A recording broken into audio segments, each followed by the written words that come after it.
మనందరం ఒకటే గుర్తుపెట్టుకోవాల్సిన అవసరం ఉంది.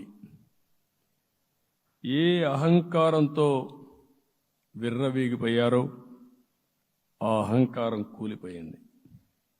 ఎన్నోసార్లు మనం చెప్పాం, ఏ వ్యక్తికి పదవొస్తే వినయం కూడా అవసరం. పదవొచ్చిందని విర్రవీగిపోయి రేపనేది లేకుండా ఉంటుందనుకుంటే మాత్రం ఇదే జరిగే పరిస్థితి వస్తుంది. అయితే మీ అందరిని నేను కోరేది ఒకటే, ఇవన్నీ ఒక కేస్ స్టడీగా మీరందరం స్టడీ చేసుకోవాల్సిన అవసరం ఉంది.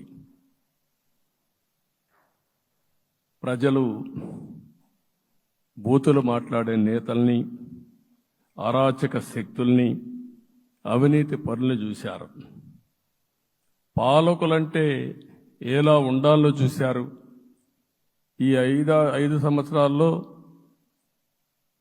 పాలకుడు ఎలాంటి వాడు వచ్చి అర్హత లేని వ్యక్తి ఏ విధంగా ఉన్నాడో చూశారంటే, ఈరోజు ఇచ్చిన తీర్పు ఈ 5 ఏళ్లు పరిపాలించినటువంటి వ్యక్తి యొక్క ప్రవర్తన చూసిన తర్వాత ఇలాంటి వ్యక్తి పాలనకు పనికిరాడనే ఉద్దేశంతో ఓట్లు చేసే పరిస్థితికి వచ్చారు.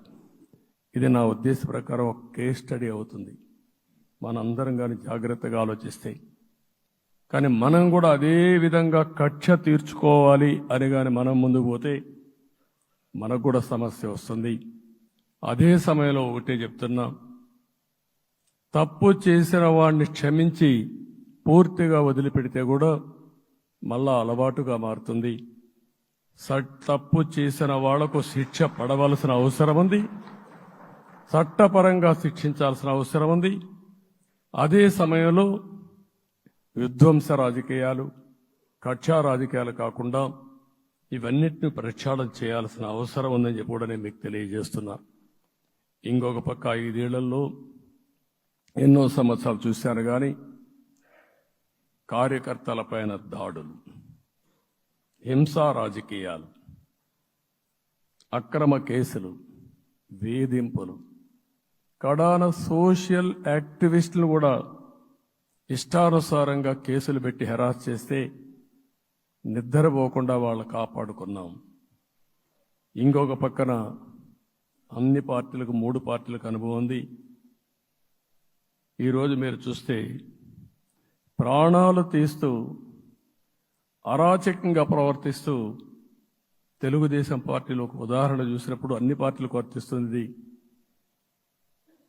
ఏదైతే మన పార్టీకి వ్యతిరేకంగా నేను ఆ పేర్లు చెప్పకూడదు కాబట్టి చెప్పలేదు, కానీ స్లోగన్ ఏమంటే కడాన మెడ మీద కత్తున్న జై తెలుగుదేశం అంటూ ప్రాణాలు వదిలిపెట్టే పరిస్థితికి వచ్చారు. ఇది ఊహించని పరిణామాలు. ఇవన్నీ ఇప్పుడు కూడా కళ్ళ ముందర తిరిగే పరిస్థితి వస్తుంది. అందుకే ఈరోజు మనందరం కూడా ఇవన్నీ గుర్తుపెట్టుకొని, నాకు జరిగిన అవమానాలు చూశారు. నేను అందుకే మా కుటుంబానికి జరిగిన అవమానంతో నేను కూడా భరించలేక బయట వచ్చినప్పుడు ఒకటే శపథం చేసి వచ్చాను.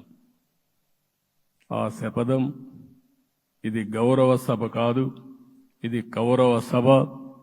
ప్రజాక్షేత్రంలో గెలిచి మళ్ళీ ఈ సభను గౌరవ సభగా చేసి అడుగు పెడతానని చెప్పి శపథం చేసి బయట వచ్చాను. ఓసారి ఇవన్నీ చరిత్ర. ఆ శపథాన్ని ప్రజలు గౌరవించారు. గౌరవించిన ప్రజల్ని నిలబెట్టే బాధ్యత మనందరిపైన ఉంది. సభను కూడా ఎన్నోసార్లు పవన్ కళ్యాణ్ గారు చెప్పారు, భవిష్యత్తులో ఆంధ్రప్రదేశ్ శాసనసభని ఒక గౌరవ సభగా చేసి ప్రజా సమస్యల్ని చర్చిస్తామని చాలా స్పష్టంగా చెప్పారు. అలాంటి బ్రహ్మాండమైన వాతావరణం క్రియేట్ అవుతుంది. దానికి ఒక శాసనసభాపక్ష నాయకుడిగా నేను హామీ ఇస్తున్నా. మళ్ళీ ఈ సభను గౌరవ సభగా, ఈరోజు మన పరిపాలన ప్రజా పరిపాలన, ప్రజా ప్రభుత్వంగా మనం ముందుకు పోవాల్సిన అవసరం ఉంది. ముందుకు పోతామని చెప్పి కూడా నేను మీకు తెలియజేస్తున్నా.